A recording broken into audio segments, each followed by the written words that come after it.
Welcome back to Magic TV. My name's Craig. It is 9 o'clock on a Friday and it's time for a review show revisited. What is a review show revisited? Well, the idea is very, very simple. On this particular video, what we're going to do is we're going to have a look at items that I have reviewed on this channel over the previous weeks and months. Now, that might be something that myself and Ryland reviewed on the Craig and Ryland review show. It might be something that I've reviewed on the 5x5s. It might be something that I've reviewed on the review show specials. But we're going to go back and look at some of the items that we've reviewed in the past, and we're going to revisit those reviews. So what's going to happen is, first of all, we're going to talk about what we said about the trick when we initially reviewed it. Then we're going to talk about if anything's changed. And the most important thing here is you're going to see some live performance footage of this trick being performed in front of a real audience. Now, I'm not going to talk about this every single week, but as this is the first video, let me explain why I'm doing this. The reason is there is a world of difference between seeing a live performance in a studio setting and seeing a live performance in front of a real audience. And obviously, we perform everything that we review on this channel. So everything that we've ever reviewed, we perform, or Ryland performs it. And we're very proud of that fact, but it is in a studio setting, which is very different to performing it in a real world. And I honestly believe that sometimes seeing an item in the real world and performing it in the real world, you might think differently of it. So that's what this is all about. We're going to look at a couple of tricks every single week. We're going to look at 2 or 3 tricks. We're going to look back to what we said about it before. Then you're going to see a live performance footage of it being done at a real gig or real live people. Then we're going to go back to the studio and talk about if that changes anything about the review. And I want to look at older items. I want to look at items that were reviewed that we gave a bad review to and see if it changes my mind and see if it becomes a better review. And I'm going to look at the stuff that got a really good review and see if it gets a lower review and if it doesn't work in the real world. We're going to look at all of this, and where appropriate, we're going to do a commentary track over the top as well, so you can see what I was doing during the actual performance to live people, why I did it, and why that makes sense. So there's a lot that we're going to be doing, and we're going to start right now. We are, first of all, the first thing we're going to be looking at is an item reviewed a little while ago from Alakazam. So let's go into it right now.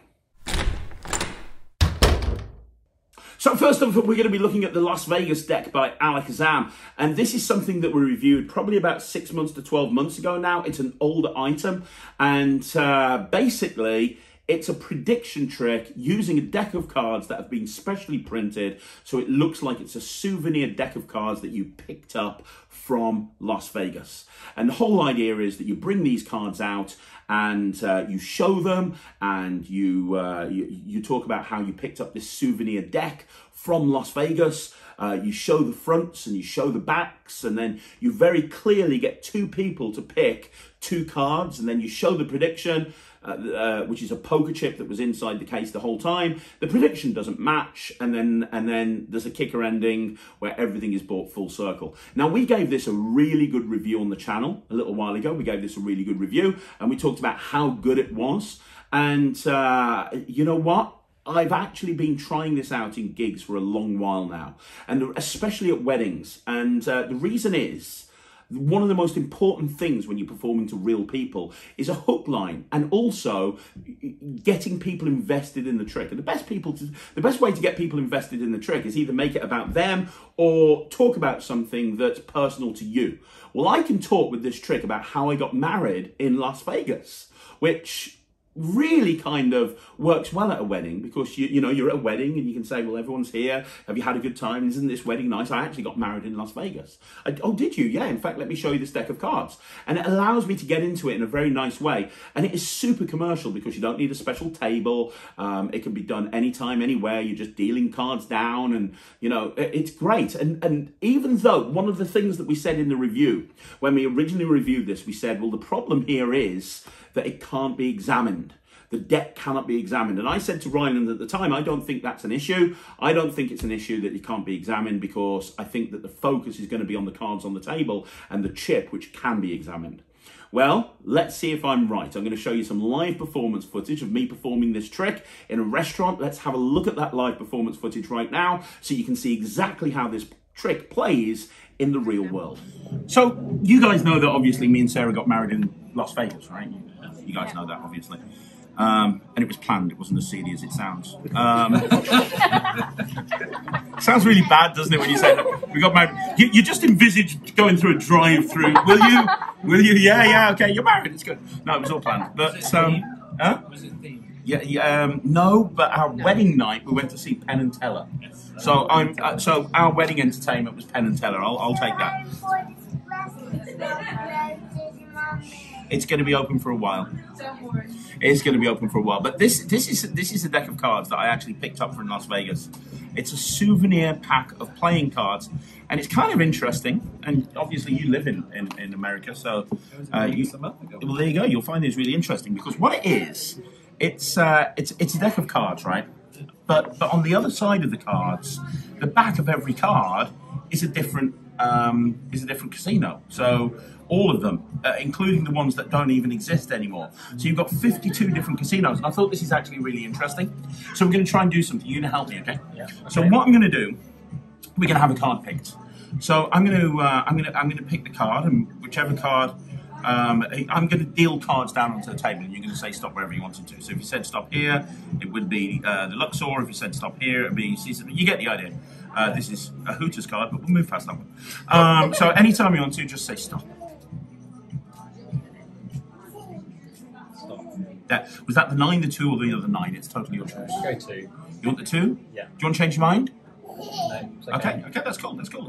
So you could have stopped if you carried on, you would have got a completely different card. You didn't feel influenced, you could have stopped literally anywhere you wanted to. Is that fair to say? Yeah. Cool. We're going to do the same thing with you. Okay, but we can do this face down to make it a little more interesting. So if you stopped here, the flamenco is the 8 of spades, the Paris is the... You get the idea, yeah? So anytime you want to, just say stop. Stop. Okay, that's Sands or Bellets? We'll go Sands. Are you sure? Yeah. Now, do you want to carry on? You can carry on if you want to.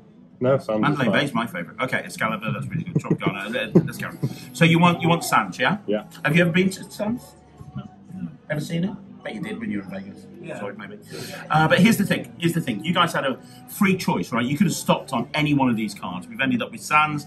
We've ended up with the 2 of Hearts. There's something else in this box. Listen.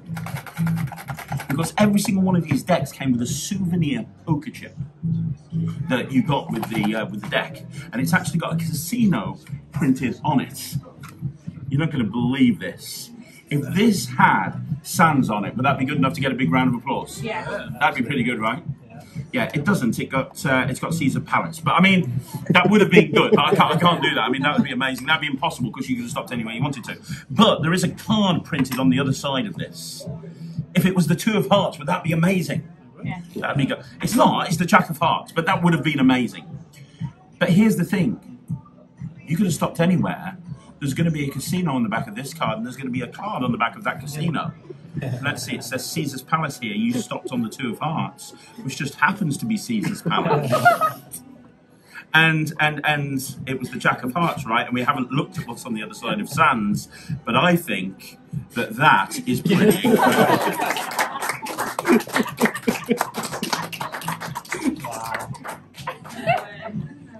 I just don't get it either, to be honest. That's why I became a magician. This stuff just happens. There you go. That is a full live performance. As you can see from the reactions, people absolutely love it. I love that you're leading them down the garden path to then just pull the rug out from underneath them. Like, I absolutely love that. They think that everything's going wrong, and just when everything's gone wrong, you then kind of go, well, hang on a minute, and then you turn both of the cards over, and they just can't see it coming. They never see it coming. I also love the fact that you don't even tell them about the prediction at the beginning. Because a lot of the time when you're doing prediction tricks, you bring the prediction out and everyone knows it's about that prediction. Well, with this routine, you don't tell them about the chip. You take the cards out of the case, you put the case to one side, and it's only after they've picked the cards that you go, well, hang on, there's a chip in here.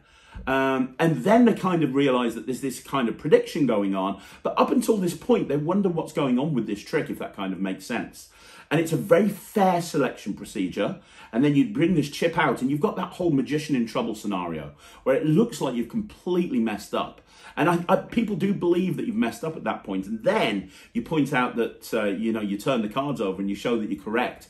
Gets a great reaction. Now, as you saw there, nobody ever wants to examine anything. Nobody ever wants to examine anything. If they want to look at anything, they look at the card or they look at the chip that's on the table. They never want to look at the deck because it feels so fair. It really does. When you show everything front and back at the beginning, it feels so fair. I did think that if you wanted to, and you were worried about the examinability, and I thought about this before I started performing it in the real world, that you could put the deck away and then just have those two cards and the chip on the table.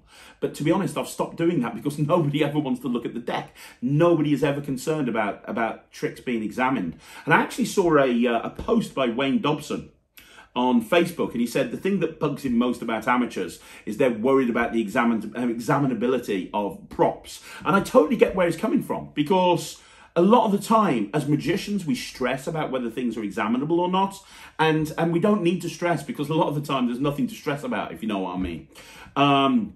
But this trick is brilliant. I'm giving it 100%, which is slightly higher, I think, than what we gave it before. I'll look back at what we gave it before, and whatever it either gets the same or higher, because this is such a commercial routine. It really, really is. One thing to note is, since doing the initial review, Alakazam have brought out souvenir chips. So the chips that you actually get with this trick, you can actually buy like packs of 10 at a time. So you can actually give them away. So if you're doing this to a really important client, you can actually give the chip away, which I think is a really nice idea. If you want to give now obviously you have to factor that into the price that you're charging for the gig. But if you're doing like the VIP or the head table or the bride and groom at a wedding and you want to make it really special, for sure this is a great way of doing that. But yeah, we're gonna play the footage again. I'm gonna do a commentary track over the top, just so you can see what I'm doing and why I'm doing it. So hopefully that'll help some people that are watching this here. I know a lot of people that watch the channel, they like commentary tracks. So I thought, as we're doing these review show revisiteds, it would make sense to do a commentary track over the top because I'm performing to real people. So let's have a look at that right now, and then we'll move on to the next review. Okay, so like I said before, one of the nicest things about this trick is the hook line. And I think when you're performing, it's really important to kind of draw people in to your performance and make it interesting. And I see too many magicians like just go straight into the magic, and everything's all about the magic, and it's not about the build-up. And I think the build-up is just as important. And I think this isn't the right time to talk about this, but scripting and engaging the audience is really important before you go into the trick. And that's one of the reasons I love this trick, because of the hook line. Now, the other thing you'll notice here is a little kid starts talking to me about something in particular. What you want to do when that happens is you want to kind of just gloss past it. You don't want to ignore them, reference them, especially if you're performing to a family like I am here. Now, once we've set the premise, and notice I'm staying true to my character. Even though I'm setting the premise, I'm setting the hook line. Notice my character is that of somebody who's very kind of jokey around, not taking himself too seriously. So I've already made them laugh a couple of times. Now I'm setting the scene, so I'm letting them see the cards, I'm letting them see the what we have here, so they understand the concept. The nice thing about this trick is it really makes sense. People, will immediately buy into this. Possibly could be a deck of cards that's a souvenir deck from Las Vegas. It makes absolute sense. And then you go into this first procedure, and anyone who's got the trick will know that this is just super clean. All you have to do is deal. But notice when they stop, I love giving people extra choices. So I'm like, do you want this card, this card, this card? Because in this routine, and the beautiful thing about this routine is it makes no difference. They can have any card they want to. Now, for anyone who's got this trick, notice that what I'm doing here is I'm resetting the trick as I go. So when I pick the cards up and I'm showing them as I put them back on the face of the pack, I'm resetting the trick. And that's kind of really important. Now I'm focusing attention on someone else. And that's the important thing about this is I like to make sure that when I'm doing this trick, I'm involving more than one spectator. I think that's really important. To be honest, you have to involve everyone and kind of get eye contact with everybody. But it's nice to involve two spectators in the selection procedure. And again, notice I'm resetting the trick as I go. I'm setting the scene. Now, at no point have I referenced or made any sort of reference at all to a prediction. There's no reference to it. But now for the first time, I reference this prediction and I talk about this poker chip. And this is the moment where you're going to lead them down the garden path. So you set them up that the prediction is going to be correct.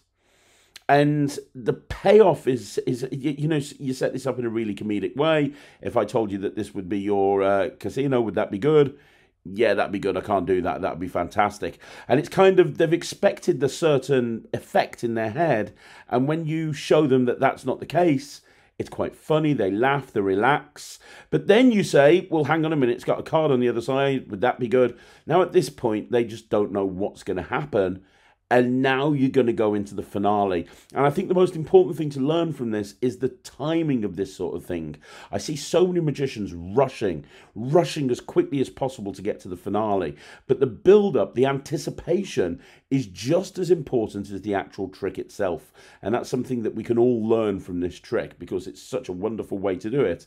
Now notice I just leave everything on the table and nobody wants to examine anything. Nobody wants to reach over and examine the deck. That's not an issue in people's minds at all. Such a clever routine. Okay, so the second review that we are going to be looking at here, the second review is one that we reviewed a couple of months ago now, and it is the Tommy Wonder Ring Box, which is basically a way of having a card appear in a folded up card appear in a box that's been on in view the entire time. And I gave this a great review. I said there's lots of different ways of doing a card to impossible location like this. We've got Kennedy boxes and baffling box and a million different ways of doing this. But this box is great because it takes very little pocket space. And I'm absolutely right. One of the things, I've performed this quite a few times now, and one of the things that I really like about this is that it's an immediate reset, like an immediate reset. Some of the times when you're doing this type of routine where a card ends up in a box that's been on display the whole time, you have to reset that in some way. But with this, that's not the case. You can just take it, put it on the table, do whatever you want to do, and then when you tip it out, it's the card, and you just put that away and you reset ready for the next table. I've also done this mix and mingle, and I get them to hold the hand out, and I put it over the top, and I put their finger on top of it, so you don't need a table for this. And then now, the one thing I pointed out in the review, the initial review, I talked about how this isn't examinable, which it's not, because a lot of it, you look at the Kennedy box, for example, this isn't examinable, but the Kennedy box is examinable. So when you finish the Kennedy box routine, you can leave the box on the table. With this, you can't. You have to put the box away immediately. But nobody ever, and I've done this quite a few times now, nobody ever wants to look at that box. Nobody ever goes, well, give me that box, I want to look at the box. Because it's not about the box, it's about the card. They see the card in the box, you tip it out, and it becomes the card. It is the card that they named. Now, I think that the best way to do this is as a kicker ending to a longer card routine. So I've played with this with Ambitious Card, and it works really well. But I found that it works best with something like Card in the Box. So what you're going to see now is me performing this in a live environment to the same group that I actually got the first one for. And I'm performing my Card in the Box routine. Which you can learn from Netrix. So I'm learning, or it was on the At the Table lecture from Murphy's. So I think, maybe it wasn't, I don't know. But I'm performing Card in the Box. Okay, so I'm going to do my full Card in the Box routine. But at the beginning of the Card in the Box, I put this little brown box down and I say, that's the box of mystery. I then go through the whole routine. And what's nice is they forget about that little box to one side. They completely forget about it. So the routine finishes, they think the trick's over. And then I go, well, do you remember that? And then I pick it up and boom, I'm into the into the finale. So let's have a look at that full live performance right now. I'm going to do something with this little wooden box. This is called the Box of Mystery. Ooh. Shut up. I'm going to put that next to you, okay? Don't let me touch it. Don't let anyone else touch it. That's the Box of Mystery. That's going to come important later on, and you're going to help me, okay? You're excited about this. Like a kid at Christmas, right? Do you want to shuffle the cards or do you trust me? No, you don't trust me. That's fine. No problem. When you finish shuffling them, can you put them back in the original order? That would be good. Thank you. Wonderful stuff. So you're going to pick a card, but you're going to pick a number card, not a picture card. So any card with a number on. Okay, when you got the card, show all your friends. And apparently I'm not your friend. I thought we were bonding over this magical experience, but whatever. I'm going to give you a pen. You're going to write your name on the face of the card, not on the back, on the face, not on your face, just to be clear, on the face of the card. Write your name, big letters. Then underneath, put your bank account number and sort code. PIN number. Anything like that would be good. Sure, bro. Yeah, go for it. You did that very well. It was very Debbie McGee. That was good. And you're going to put the card back. So as I go through, just say stop. Stop. Yeah? Pop it back. Is that fair? Yeah, fair. Any fairer, you'd be cheating me. Right, here we go. Somewhere in here is your card. I have to find it. So the idea is I'm going to show you the difference between sleight of hand and real magic. Sleight of hand looks like this. I'm going to take one card out of the pack. The one card I'm taking is the 4 of hearts, not your card. 1 down, 50, 1 to go. It's a long trick. Most magicians do this face down. I'm going to do it face up. I'm going to take the 4, wave it over the card box. When I do, something amazing will happen. It will change into the 5 with your name on there, Sam. Now, the first time I saw that, I forgot to applaud as well, but don't worry about that. That's fine. That's fine. It's not like it's a deck full of 5, right, Sam? But even if it was, it's the only one in the pack with your name on it. Take half the cards for me. There you go. And spread them out like a magician. Like a bad magician, but that's okay. It's my fault, Sam. I shouldn't have picked you. I'm going to put the 5 about halfway down. Give them 1 shuffle if you can, please. And then when you've shuffled, put them right there on the packet on the table. That would be good. Just there. Just there. That's great. Is that fair? Because you shuffle. Yeah, I shuffled them. Watch this. 1, 2, 3. It's done. What happened there is 1 card flew up in the air. Did you see it there? No, 1 card flew up in the air invisibly. It did 6 somersaults, I counted. And even though the box has been on the table the whole time, Sam, there's 1 card underneath the box. Turn it over, have a look. Oh, thank you. I don't know you very well, Sam, but I'm guessing that's your annoyed face. Let's try this. Here's what I can't tell you how it works, but this is how it doesn't work. Most people think that I take the card, put it down on the table, and then when you guys aren't looking, I put the box on top. Be honest, is that what you thought I did? Yes. Because logically, right, that's the only thing that could happen, right? But cynic boy, that's not the case. You see, if I put it down in the middle, push it in, there you go. You just do this, this, this, and Sam, it's underneath the box. Have a look. Look, do you see that? I know, right? I've seen it before and I still don't know how it works. Do you see the 5, yeah? Do you see the signature? Extreme close-up, actually. There you go. Look, it goes halfway down. Sam, say go. Go. Did you see it go? No, not the card, the whole pack. Look under the box.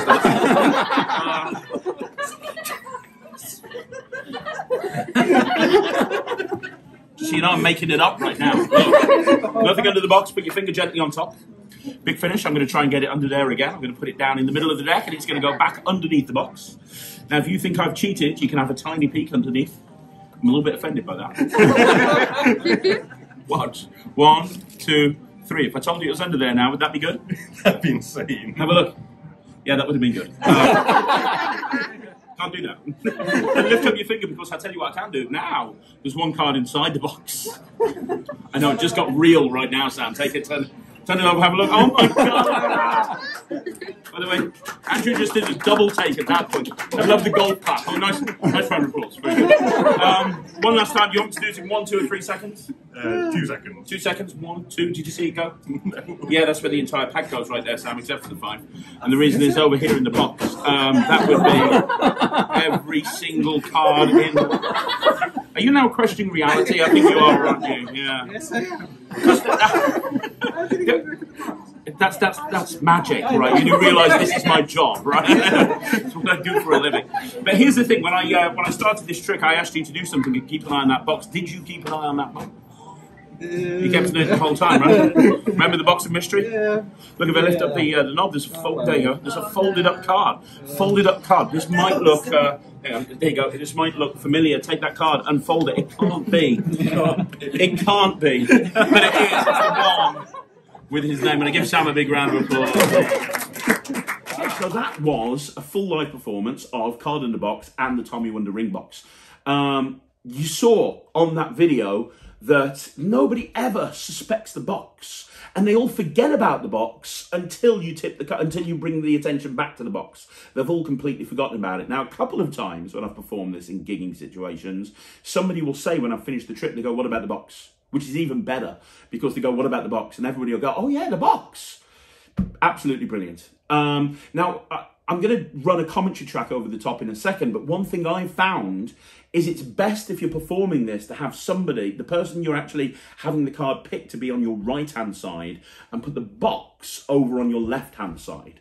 And the reason I found that's better is because I can open up the box over here, show it, and as I turn to the right and I do the tip-out move, the bigger action of me body turning slightly completely hides anything that they might see. And that bigger action hides that smaller action. And then you give it to them, they open it up and it's their card. And before they even open it up, I've put that away. And that's all anyone can think about. And you know, obviously doing at the end of a card routine, you've got an absolutely amazing misdirection to do the fold. Now I'm using a one-handed card fold, so I'm palming the card off and I'm folding it with one hand. But for sure, you could do what Tommy did originally, which is Mercury card fold, and then you give it an extra fold. But I prefer doing the one-handed card fold because I can focus attention over here. They think the trick's over. I've got all the time in the world to fold up the card. This is now my preferred box of choice. Out of all of the different destination box style routines that there is, this is my favorite for close-up. Destination box is still my favorite for stage, but this box is my favorite for close-up. It's brilliant. It takes up no pocket space. You probably saw in the video, I keep it in the ticket pocket of my jacket. It takes up no pocket space. I can put it into the spectator's hand. I can put it onto the table. I can show it. Immediately it goes away. It's instantly reset for the next table. And please, again, I'm going to give you the same point that I mentioned in the first one, which was don't worry about the examinability issues at all. Please don't worry about the examinability issues because there is absolutely nothing to worry about. It's absolutely fine. You're never going to need to worry about examinability because there's no focus on the box at all. So I'm going to run that video one more time with a commentary track over the top so you can, you know, maybe people will find that useful. I'll do a commentary track over the whole routine, including the card in box, and then we'll have a look at one final review that we're going to revisit. So even though this is a review revisited of the Tommy Wonder ring box, I'm going to be looking at the whole routine, and I genuinely think that this should be the finale to a longer routine, whether that be a card to pocket, an ambitious card. I'm choosing to do card in the box. Now notice I bring that box out at the very beginning, and I want to make sure it's completely put to one side. I'll normally ask someone to keep an eye on it, like I asked the guy to the side of me to keep an eye on it. Because I want people to remember, when I call back to it later on, I want people to remember that it's been on the table the whole time, but I don't want people to think about it during the course of the routine. So my focus is not on it. Now, even though my focus is not on the ring box, I am watching it out the corner of my eye at all times, because I don't want the person that I'm actually giving the box to open it prematurely. That would not be a good thing. So, you know, I'm keeping an eye on it. And that's even more important if I'm doing this mix and mingle. If I don't have a table and I'm putting it in someone's hand, it's very important I keep an eye on that because I don't want people opening it prematurely. Now, it's really important that when you're doing a routine like this and the card's going to end up in the box, that you're focusing attention away from that and you're getting them to focus on something else, which is why, as I said, in this case, I'm doing card under box. So let's have a look at card under box for a minute. Obviously, at this point, I've set the premise. And again, like in the previous routine, the hook line is so important. And I talk about the difference between sleight of hand and real magic, which allows me to do a twirl change, which is going to get me into the position that I need in order to do the card in the box routine. So I set the premise, I do the twirl change, the card appears. Now this is actually the very first thing that I showed these guys, and I do like going straight in with the twirl change because it establishes credibility right at the very beginning, and to be honest, a lot of people think the trick's over at that point. However, what I've done by doing that twirl change is I've set myself up for a double lift. So now I can focus the attention on him. And a lot of the time with the card in the box routine, it's really important where you focus the attention. A lot of people say, how do you get away with loading a card under a box? Well, you just saw me do it there. I'm focusing attention on something else. So in that case, he was shuffling the card into the pack. I picked the box up to put it to one side, and that's when it's loaded. Now, if I'm standing up, I'll reverse the card down by my side. But if I'm sitting down here, I'll do a Barry reversal. I need to reverse a card ready for the next phase. The card's under the box. I push it over to them. There's the signature. Everyone relaxes on the offbeat. I'm going to put that underneath the deck and set myself up for my double lift. Now what's going to happen is I do a pseudo explanation. I go, look, I can't tell you how it works, but this is how it doesn't work. And now the reason for this whole thing is to focus attention there. And you can see by focusing attention to me, I'm looking around the whole crowd.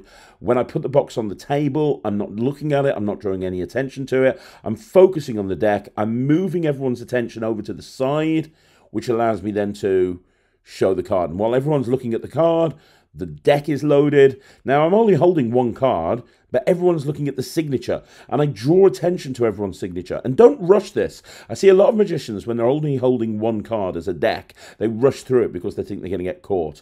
I don't rush through it, and that's really, really important. And there you are. You've got the next load going on there. So now we've got the card loaded inside the box. And again, it was done completely on the offbeat. No one sees that moment because everyone's reacting to the previous revelation.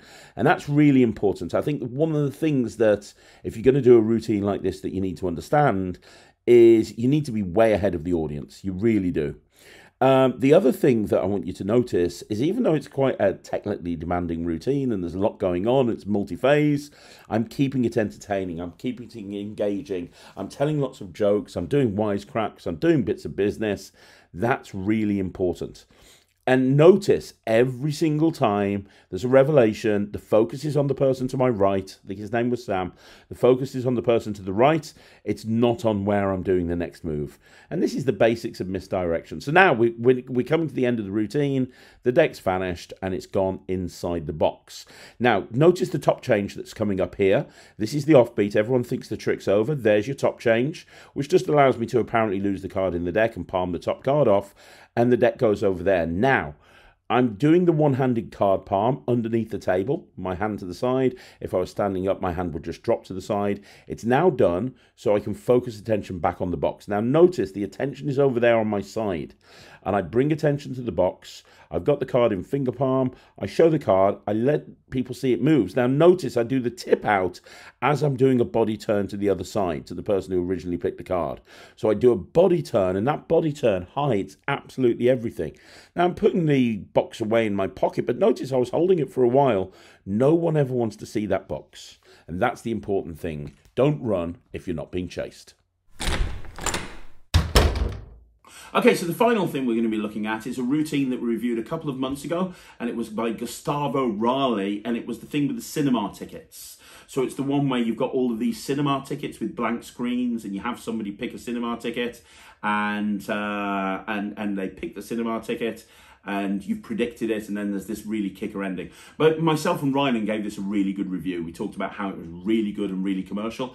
And the negative we gave to it is that the cinema tickets would probably fall apart after a little while. Well, I'm here to tell you that that is not the case, which is really great. This is why I wanted to do this video on a Friday evening, because I want to take things that we've said in the review and I want to revisit them and tell you whether we were right or not. And I'm telling you right now, one of the big negatives that we said about this trick is we thought that the cinema tickets were going to get matched up. That is absolutely not the case. I have used this same set of cinema tickets about, since we did the review, I've took it to every gig. And it gets great reactions, and I just put them in my pocket and they don't get mashed up in any way. They're really nice. They're kept really nice and safe. You can see that the cinema tickets we're using here are the same ones that we did in the review show. They look just as good. Ryland has used them several times. He even took them to school one day when I expected them to come back completely wrecked, and they weren't. They last. They really do. So that's something that's worth bearing in mind. Other than that, we gave it a really good review, and we said that it's really commercial. It's very, very different. It's nice that it combines mentalism and magic. So the first part of it is mentalism. The second part of it is magic. And you're going to see Ryland performing this now to the same group of people that I were performing the other two routines to. And you're going to see him performing this routine. Now, it was quite loud. The music was quite loud, and Ryland is softly spoken at the best of times unless we mic him up, and that'll change as he gets older. So he is a little bit quiet. I'm going to try and change that audio here, but you're going to be able to see what's going on, and you're going to be able to see the reactions from the audiences. Let's have a look at Ryland performing this. I've got a free pass here to a cinema.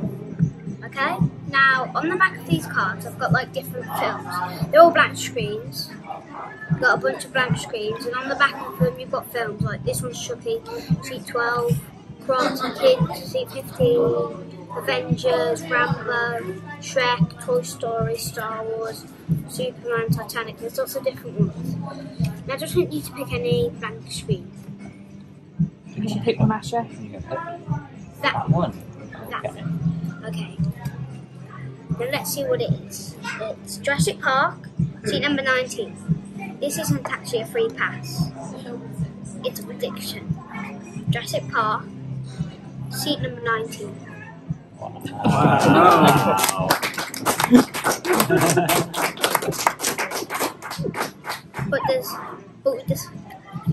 I can do some magic. They'll do something else.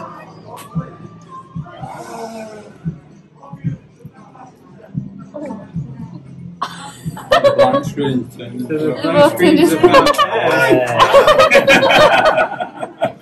Wow.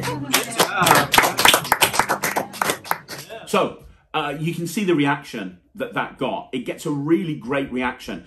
You know, you put the cinema ticket down at the beginning. You talk about how that's a voucher. You get them to pick any blank screen. They pick any blank screen. When they pick a blank screen, you know, they look at the other side of it. They can see what's on there. And then you turn it over and you show that it's matched. That's really strong prediction. Don't underestimate how powerful that is. You've predicted the film that they're watching and the seat that they're sitting in. Absolute killer. And then you've got that lovely moment where it's almost like a cartoon style moment where you put it on there and the blank screens change into the film that they've named, which is killer. And then the reset is like 5 seconds long. You saw the reactions afterwards when me and Ryland did this set. You know, we're going out to various different places to film this. We did like a half an hour. Ryland did like a 10-minute set, and I did like a 25-minute set to this same group of people. And afterwards, we were talking to them, and all they could talk about was that cinema ticket one. Like, it was just, you know, I was doing card in the box and some really cool coin stuff, and like this really, and it was like, yeah. But that cinema ticket one, that was crazy. Which is, maybe it's because Ryland was performing and it was 8, I don't know, but it gets a really good reaction and it's super commercial. I can't tell you how strong this is, and it's annoying because it's self-working. You can open up the thing and you can do it immediately, which is great. But it's like I spend years working on some of this other material, and then there's this which I can do like straight away, and it gets as good a reaction. So it's great, and also again, it's interesting that all 3 tricks that we've picked for this, they can't be examined. So those cinema tickets can't be examined, and nobody wants to examine them.